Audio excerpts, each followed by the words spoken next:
નડિયાદ પશ્ચિમ પોલીસ સ્ટેશનની હદમાં એસએમસીના દરોડા। નડિયાદ પશ્ચિમ પોલીસ સ્ટેશનની હદમાં ચાલતા જુગારધામ પર ગાંધીનગરની વિજિલન્સ પોલીસે દરોડો પાડી આ પ્રવૃત્તિને ખુલ્લી પાડી છે।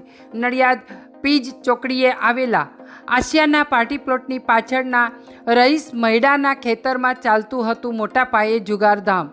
ખુલ્લા ખેતરમાં ટોકન પદ્ધતિથી ચાલતા જુગારધામ પર પોલીસે ત્રાટકી કુલ ₹4,32,000નો મુદ્દામાલ સાથે 12 લોકોને જુગાર રમતા રંગે હાથ પકડી લીધા છે, જ્યારે મુખ્ય સૂત્રધાર આરોપી સહિત અન્ય લોકો ફરાર થયા છે। નડિયાદ બસ સ્ટેશનથી જુગારના અડ્ડા સુધી રિક્ષામાં જુગારીયાઓને લાવવામાં આવતા હોવાનું ખુલ્યું છે। પોલીસે પકડાયેલા 12 સહિત મુખ્ય સૂત્રધાર અને અન્ય મળી કુલ 17 સામે ગુનો નોંધી કાયદેસરની કાર્યવાહી હાથ ધરી છે। આ જુગારધામ ઘણા વર્ષોથી ચાલતો હતો। પ્રવીણ ઠાકોર નામના બુટલેગર દ્વારા ચલાવવામાં આવતું હતું જુગારધામ।